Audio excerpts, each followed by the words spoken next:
Өзім пикиримди айтам. Андан кейін эмне кылсаңар ошол кылгыла. Монол бул жакшылыкка алып келбейт. Бул жакшылыкка алып келбейт. Мага ишенип коюңуздар. Кумга синген суудай болуп жок болуп кетет. Мыкты үйрөнүп алдыңар. Баткен деген болсо эле эл туура түшүнөт бизди дегендей кылат. Бирок баткенди ортомчу кылып силер соодагерлик кылып атасыңар. Монол иштерден бир тыйын пайда көрбөйт мамлекет. Эгерде мен эки колдоп берет элем, мына ушул карызды мейли алгыла. Карызсыз жашайбыз эмес. Жакын жылдарда карыздан кутулабыз деген ураа менен жашап келатасыңар силер. А мен айттым, карызсыз жашасаңар мен Кудайга шүгүр деп айтам деп. Жыйынтыктоочу сөзүм. Мен өткөндө сунуш кылдым эле, түшүнүктүү ар бир кабинеттериңерге кирип олтуруп, мага дагы кайра келген экенсиңер кабинетке. Баягы адат бойдон калыптыр.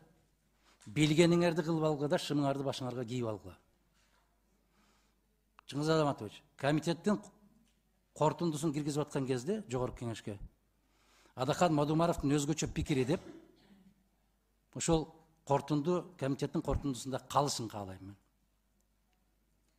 Кийин бир канча убакыт өткөндөн кийин ар бир учурда мен кагазды көтөрүп көрсөтүшүм керек. Мына азыр жаштар чыкты го азыр. Кезинде айтып аткан маселени билишпейт дагы тарыхты.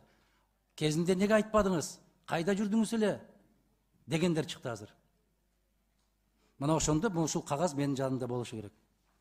Комитеттин кортунду сөзүндө Мадумаровдун чечкиндүү каршы экендигин баса белгилеп коюшуңузду суранам. Рахмат. Урматтуу Адахан Кимсанбаевич, сиз негедир акыркы убактарда жалпыбызды өзүңүз каалагандай эле айтып деп таарынычыңызды, ички күйүтүңүздү бизден чыгара турган болуп алдыңыз да. Кол көтөрүп бересиңер, кабинет боюнча кирип чыкты, байлап алдыңар деп. Эми кыргызда жакшы сөз бар, сыйга сый, сыраякка бал дейт. Биз сизди ушунча сыйлап, урматтап келип атабыз. Сиз да сыйга тең болуңуз да. Ким биздин колубузду кайрыйт, ким бизди байлап алат? Эч ким байлабайт, эч ким кайрыбайт. Ага биз жол бербейбиз. Бул жерде ар бир депутаттын өзүнүн пикири, ою бар, Адахан Кимсанбаевич. Сиз өзүңүз үчүн жооп бериңиз. Жалпы Нурланбек Тургунбекович процедурный. Мен Адахан Кимсанбаевич, бул жерде сиз өзүңүздүн добушуңузга жооп бериңиз, өзүңүздүн пикириңизге жооп бериңиз. Жалпы депутаттарды сиз айтып атасыз, кол көтөрүп бересиңер, баары колдоп бересиңер, кече каршы болду керек, бүгүн колдодуңар. Бул ар бир депутаттын өзүнүн иши. Сиз неге антип бизге мен пикиримди айтканга тийиз кыласыз? Кимсанбаевич, сиз пикириңизди айтыңыз, бирок бизди кошпой айтыңыз. Сиз өзүңүздүн пикириңизди айтыңыз. Бизге асылбай эле коюңуз.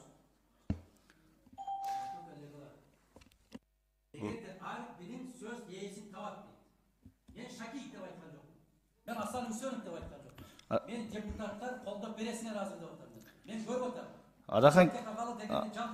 Адахан Кимсанбаевич, бул жерде Шакиевден башка депутаттар да отурат бул жерде. Сиз депутаттарды айтып атасыз. Депутаттар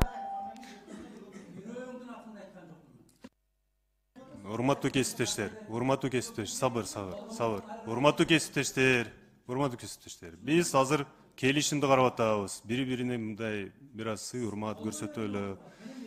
Эми Адахан Кимсанбаевич, өкмөттүн өкүлдөрүнө давайте суроону берип коелу. Биз коллегиалдык органбыз. Чыңгыз Азаматович, сиз процедурный сүйлөп атканда сиз бөлбөй туруңуз. Мен өзүмдүн пикирим айтам. Адахан Кимсанбаевич өзүнүн пикирин айтты. Сиз бөлбөй туруңуз да.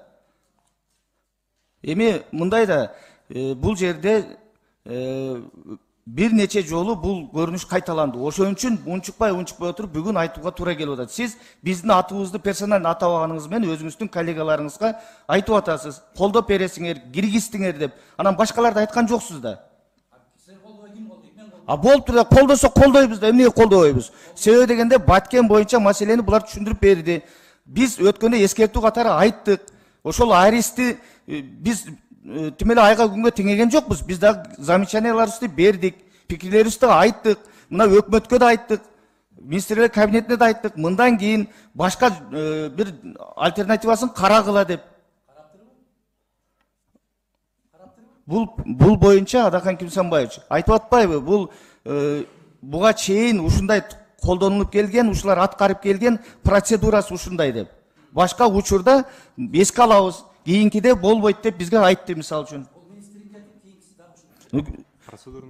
Келип кетпеген эч ким жок бул жерде, барды келет, кетет, биз да кетебиз. Башкалар да келет, турмуш өзү ошондой. Түшүнүктүү. Урматтуу кесиптештер, биз баарыбыз чечимди кабылышыбыз керек. Чогуу бул коллегиалдык орган. Комитетте ар бир депутаттын сөзү бул элдин үнү, бул элдин позициясы. Ошон үчүн ар бир депутатта өзүнчө укугу бар. Ошон үчүн бири-бирине бир аз сый урматтуу көрсөтөлү. Конкреттүү түрдө суроолор бар болсо, ошону берип койсоңор болот. Ар бир депутат өзүнчө өзүнүн тыянактарды чыгарат. Бул биздин укугубуз, туурабы? Бул биздин укугубуз. Анда урматтуу кесиптештер, кийинки сөз. Урматтуу кесиптер, кийинки сөз Нурланбек Асанбековичке берилет. Урматтуу кесиптештер.